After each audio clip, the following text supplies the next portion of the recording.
Wawan, usianya sekitar 35 tahun. Kejadian ini menimpa kakaknya, Mila. Menurut Wawan, seingatnya cerita ini berlangsung sekitar tahun 2004 atau 2005. Kakaknya berusia 19 tahun waktu itu, masih baru lulus SMA. Mila adalah anak yang pintar di sekolah. Peringkatnya paling turun, ya peringkat 3. Juara 1 udah langganan, tapi sayang, keinginannya untuk kuliah harus terkendala ekonomi keluarga yang buruk. Ayah Mila dan Wawan hanya seorang tukang becak di pasar. Ibunya sakit-sakitan di rumah. Wawan masih SMP waktu itu. Karena itulah Mila terpaksa mencari kerja. Dari kenalan ayahnya Mila, mendapat pekerjaan di sebuah toko. Toko itu milik Tamrin, seorang pria berusia 34 tahunan. Tamrin dulunya begajulan. Suatu waktu, ia merantau ke Malaysia. Ketika pulang, ia membawa banyak uangnya untuk modal membuat toko. Begitulah ia kemudian dikenal sebagai orang kaya. Soal percintaan, Tamrin kurang beruntung. Ia sudah 2 kali menikah. Istri pertamanya meninggal karena kecelakaan. Sedangkan istri keduanya raib entah kemana. Katanya kabur dengan seorang pria ke Malaysia. Secara penampilan, Tamrin cukup menarik bagi wanita-wanita yang sering datang ke tokonya. Rambutnya klimis, bajunya narcis, celana selalu levis. Selain itu, Tamrin terkenal ramah dan baik. Sudah beberapa wanita yang mendekati Tamrin, tapi Tamrin pilih-pilih. Sampai dia berjumpa Mila. Hatinya berbunga-bunga. Maka tak jarang kala sepi pembeli, Tamrin iseng menggodanya. Mila awalnya tak tertarik, tapi terus digoda membuat Mila mulai sering melirik. Tamrin tak buruk juga, apalagi Tamrin bilang kalau Mila mau dinikahi. Ia mau menguliahkan Mila, walau sampai S3. Maka setelah memantapkan diri menerima cinta Tamrin, Mila menikah dengan penuh sukacita. Acaranya besar-besaran, seolah-olah itu pernikahan pertama Tamrin. Semua orang memandang Mila sebagai wanita yang beruntung. Tapi semua kebahagiaan Mila segera berakhir ketika acara selesai. Karena rumah Mila kecil dan tak ada kamar, Tamrin izin ke orang tua Mila untuk langsung membawa Mila ke rumahnya saja. Karena mengerti bahwa pengantin baru hendak mantap-mantap, orang tua Mila setuju. Sesampainya di rumah Tamrin yang besar, Mila langsung diajak ke sebuah kamar. Kamar itu sungguh besar, dengan sebuah dipan di tengah ruangan. Ada taburan bunga melati di atas kasur. Wanginya memenuhi kamar yang tak berjendela itu. "Tunggulah di sini, aku ada urusan sebentar," kata Tamrin memegang pipi Mila. "Baiklah abang." Mila tersenyum. Ia sungguh bahagia. "Kau mandilah dulu, pasti lelah bukan?" kata Tamrin lagi.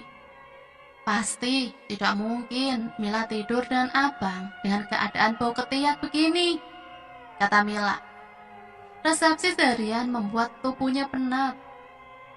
Ketika Tamrin keluar kamar, Mila bergegas mandi. Kamar mandinya juga luas, airnya bisa diatur dingin atau hangat. Mila sempat kaget saat air yang mengucur terlalu panas. Setelah bisa menyesuaikan suhu, barulah Mila mulai mandi. Anehnya, air yang mengalir itu tercium begitu harum, seumpama bunga melati. Hebat, bahkan air mandi bisa dibuat wangi seperti ini. Kalau kaya, apa saja bisa, pikir Mila. Setelah mandi, Mila mengenakan baju lalu tiduran di kasur. Setelah sejam sendirian di kamar, Tamrin tak datang juga.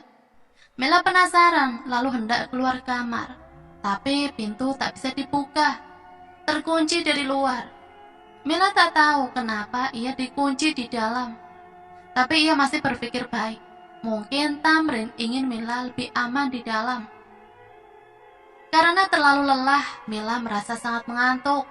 Kepalanya terasa berat. Lalu perlahan-lahan Mila tertidur. Tengah malam, Mila merasakan ada seseorang yang memeluknya dari belakang. Tangan orang itu mengelus lengannya, lalu ke arah perut, lalu terus turun. Dalam keadaan setengah sadar, Mila mulai merasakan sensasi yang tak pernah dirasakan sebelumnya. Tubuhnya mengelinjak, lalu Mila mulai memutar tubuhnya menghadap orang yang pastinya si Tamrin itu. Namun tiba-tiba Mila kaku ketika melihat sosok yang memeluknya. Sesosok makhluk hitam legam dengan mata merah, perut buncit, dan gigi kekuningan menyeringai di depannya. Liurnya menetes dengan aroma busuk bukan kepalang. Sosok itu nyeremin. Mila melompat dari ranjang. Ia berlari ke arah pintu, tapi pintu masih terkunci rapat. Ia menjerit sekuat tenaga, tapi tak ada yang membuka pintu. Entahlah kemana Tamrin. Tapi sosok itu sudah mendekat dan mengerayangi tubuhnya. Tubuh Mila lama-kelamaan menjadi lemas. Selang beberapa menit, Mila kelelahan, berteriak, lalu jatuh pingsan. Paginya Mila terbangun tanpa selai benang di tubuhnya. Di dekatnya Tamrin sedang memunguti bunga-bunga layu dan memasukkannya ke dalam plastik hitam. Dialah yang harus kamu layani. Selama dia puas, kau akan dapat menikmati semua kemewahan ini. Kau juga bisa kuliah sesuai yang kau inginkan, kata Tamrin seolah-olah dapat membaca pertanyaan di kepala Mila. Apa maksudnya? Jadi kau bersekutu dengan setan? Mila berang. Kamu pikir semua ini bisa didapat dengan cepat hanya dengan berdagang, Mila? Terserah, tapi aku akan pergi. Aku tidak mau terlibat. Kau itu jahat, Tamrin. Mila menangis. Masih terbayang di kepala Mila apa yang ia alami semalam. Benar-benar mengerikan. Semua bayangan itu membuatnya mual dan ingin muntah. Mila lari ke kamar mandi dan memuntahkan isi perutnya. Tamrin berdiri di depan pintu kamar mandi. Kau tidak bisa lari, Mila. Sekali kau lari, maka nasibmu akan sama dengan kedua istriku terdahulu. Apa maksud kau, Tamrin? Hilang, Mila. Kau akan hilang, kata Tamrin. Mila terdiam. Itu adalah sebuah ancaman. Kau pasti lelah. Istirahatlah, kata Tamrin. Oh iya, jaga mulutmu. Kalau sampai ada berita buruk yang beredar soal aku, itu pasti dari kamu. Dan kamu tahu resikonya, kata Tamrin sambil membawa kantong berisi bunga itu keluar. Dari kebahagiaan luar biasa, dada Mila kini dipenuhi rasa takut luar biasa. Ia menangis sekeras-kerasnya, membanting perabotan di kamar sesukanya. Ia berang, tapi tak tahu harus bagaimana. Ketika waktu beranjak siang, Tamrin datang dengan makanan. Kau tak perlu khawatir, kau tak perlu memasak dan mengurus rumah. Semua bisa kukerjakan sendiri. Kau hanya perlu melayani tuan, kata Tamrin. Mila terdiam, tak menghayut. Ketika Tamrin pergi, pintu kembali dikunci. Mila merasa dirinya disekap. Nanti ketika kau sudah terbiasa, kau boleh pergi kemanapun. Tapi sekarang aku tidak ingin kau lari, kata Tamrin. Malam kedua di rumah Tamrin, Mila tak dapat tidur. Bayangan sosok menyeramkan itu membuatnya merasa sangat takut. Apakah sosok itu akan datang lagi malam ini? Keringat dingin mengalir. Mila menangis semalaman. Paginya Tamrin membuka pintu kamar. Ikutlah denganku, kita perlu bicara, kata Tamrin. Mila membututi Tamrin dari belakang. Mereka lalu duduk di ruang tamu. Kau tahu, Mila, kita sama-sama terjebak. Kau korbankan aku, sekarang kau bilang kau terjebak. Aku yang kau jebak, Tamrin. Tapi bila tak aku lakukan, aku yang akan menanggung derita, Mila. Aku sudah bersumpah dan berjanji pada Tuan, kata Tamrin. Tapi itu bukan urusanku. Kau mati pun, aku tak peduli. kata Mila. Aku mengerti perasaan kau, Mila. Aku mengerti. Pembual kau, Tamrin. Sekali pembual, kau tetap pembual. Mila berteriak garang. Tamrin terdiam. Mila, aku ingin membuat penawaran. Aku hanya ingin bebas dari semua ini. Tak mungkin. Sekali kau menolak Tuan, kau akan dihukumnya. Aku tak peduli. Kau ingin membuat bapak dan ibumu sedih. Kau tahu, Mila, dia tak selalu datang. Dia hanya akan datang sebulan sekali. Kau hanya perlu melayaninya sebulan sekali. Sisanya, kau dapat bersenang-senang dengan semua harta yang aku punya. Aku yang kau korbankan, kau juga yang menikmati semua harta ini, kata Mila. Penderitaanku membuat perjanjian dengan Tuhan tak kalah pedih, kata Tamrin. Pilihanmu hanya dua, menolak lalu hilang, dan keluargamu sedih, atau berkorban, menikmati kekayaan, lalu mengobati ibumu yang sakit-sakitan itu, kata Tamrin. Mila tak menjawab hingga Tamrin pergi. Berhari-hari Mila memikirkan kata-kata Tamrin. Sepanjang malam dilaluinya dengan rasa trauma yang dalam. Pernah ia berniat bunuh diri, tapi ketika terbayang wajah ibu dan bapaknya, dipendamnya perasaan itu dalam-dalam. Suatu malam Mila mengalami sebuah peristiwa aneh. Di antara tidur dan bangun, ia mendengar seorang perempuan menyebut namanya. Mila, Mila, Mila. Ketika Mila membuka mata, ia seperti melihat seorang wanita berdiri di pojok kamar. Namun tak lama sosok itu menghilang. Sekian detik kemudian, kejauhan, Mila mendengar suara pekik kesakitan. Mila tak dapat tidur, pikirannya melayang-layang. Sosok apa itu? Adakah hubungan dengan makhluk hitam legam itu? 2 minggu dihantui rasa takut dan ngeri, Mila menerima kabar yang tak menyenangkan. Di suatu siang, Tamrin pulang dengan tergesa. Kita harus ke rumah sakit, Mila. Ada apa? Tanya Mila. Ibumu kambuh, kata Tamrin. Mila panik dan mengikuti Tamrin. Kenapa kau mengajakku menjenguk ibu setelah kau kurung aku di rumah? Kalau kau tidak menjenguk dan menjaganya, orang-orang akan curiga. Lagi pula aku percaya kau tak akan macam-macam. Kalau kau membelok, Tuan akan menghancurkanmu juga keluargamu, kata Tamrin. Mila bergidik, jebakan itu sudah dihindarinya. Barangkali yang bisa ia lakukan hanyalah pasrah. Melihat ibunya terbaring lemah, Mila merasa sangat sedih. Tapi hari itu Wawan melihat ibunya sebagai seseorang yang berbeda, lesu dan tak terawat. Begitu kata Wawan ke saya. Soal operasi ibu nanti saya bicarakan dengan Mila, kata Tamrin. Ibumu sudah pasrah, Mila, harus dioperasi segera, kata Tamrin. Mila kaget, ibunya memang sakit-sakitan, tapi mereka jarang periksa karena ekonomi yang sulit. Kamu tentu tahu apa yang harus kau lakukan. Aku tidak membiayai pengobatan ibumu dengan daun. Kau layani Tuan, dan kau tidak perlu mengkhawatirkan ibumu, kata Tamrin di perjalanan pulang. Mila termenung. Sudah kepalang basah, Mila menyetujui permintaan Tamrin. Selama hampir setahun, Mila harus menahan kengerian luar biasa. Setiap sosok itu datang. Sosok bermuka hitam legam itu membuat sekujur tubuhnya membeku, menahan ngeri. Setiap ritual selesai, berhari-hari Mila tak nafsu makan. Tapi apa hendak dikata, ia terjebak semakin dalam. Di luar ritual-ritual itu, Mila mulai ikut menikmati kekayaan yang didapat Tamrin. Ia sudah mulai kuliah sesuai keinginannya. Ibu Mila juga mulai sehat. Semua tampak begitu baik.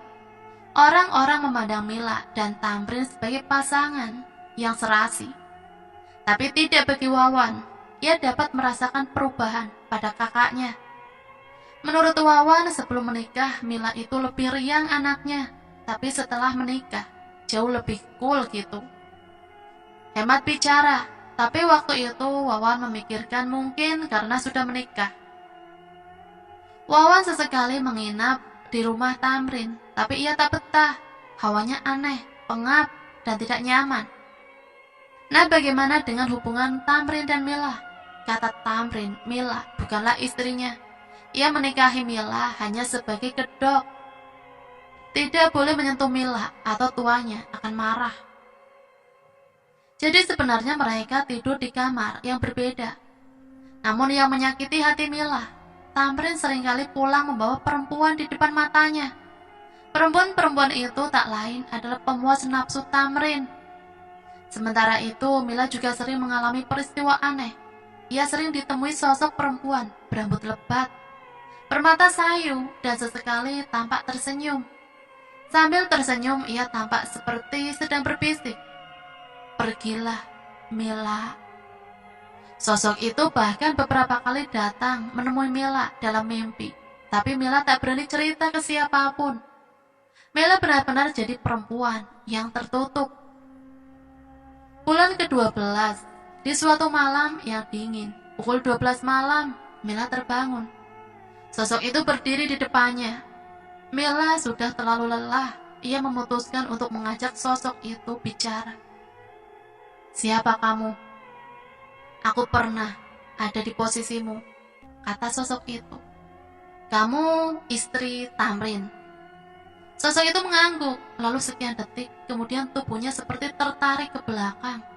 Ia berteriak kencang, ada kekuatan yang mengusirnya pergi.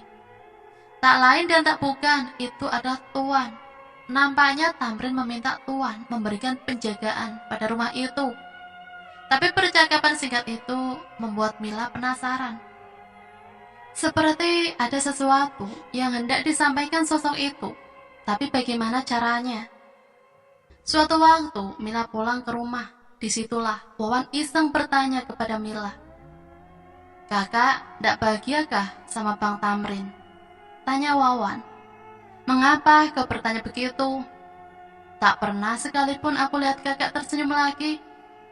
"Adapun hanya sekali," kata Wawan. "Ceritalah, Kak." "Kau kenal orang yang bisa jadi perantara gaib?" tanya Mila. "Untuk apa, Kak?"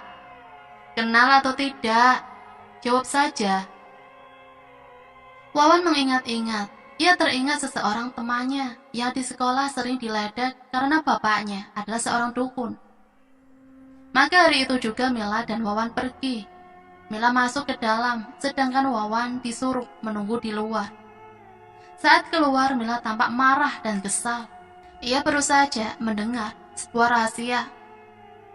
Jadi di dalam, Mila dibukakan pintu ke alam yang beda. Ia berjumpa mantan istri Tamrin. Sosok itu bercerita kalau ia ingin menyampaikan semua kebusukan Tamrin. Tapi setiap dia ke rumah itu, sosok hitam itu mengusirnya. Ia berterima kasih Mila mau menemuinya. Sosok itu bercerita kalau Tamrin itu licik. Ibu Mila yang sempat sakit tak lain adalah ulat Tamrin. Ia mengirim teluk agar Mila kasihan dengan ibunya. Lalu mau diperbudak dalam ritual laknatnya. Makanya Mila marah besar.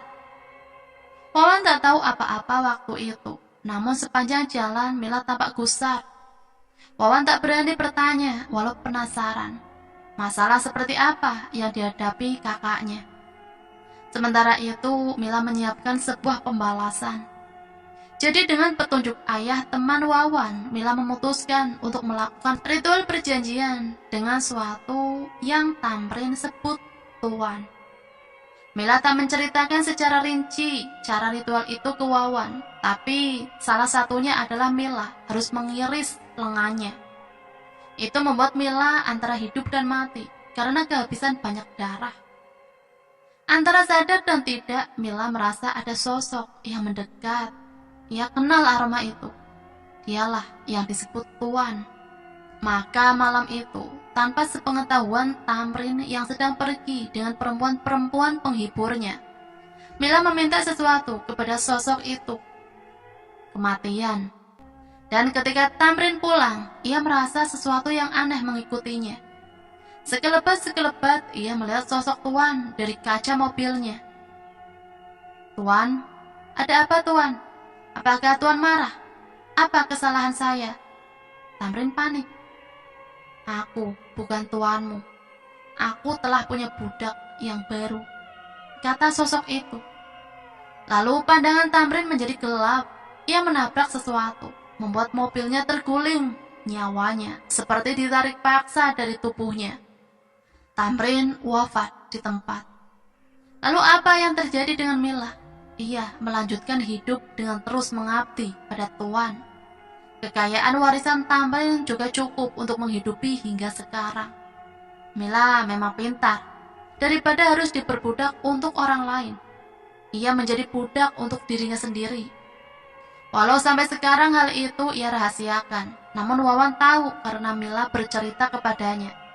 Wawan sering diminta menyiapkan ritual setiap bulan. Perasaan Wawan sampai sekarang campur aduk, mau tidak terlibat, tapi harta dari ritual itu cukup menghidupinya dan keluarganya. Nah, itulah akhir dari cerita Malam Pengantin. Sampai di sini Mimin pamit undur diri. Mohon maaf apabila ada kesamaan nama maupun tempat kejadian. Itu semua hanyalah kebetulan. Akhirul kalam, wassalamualaikum warahmatullahi wabarakatuh.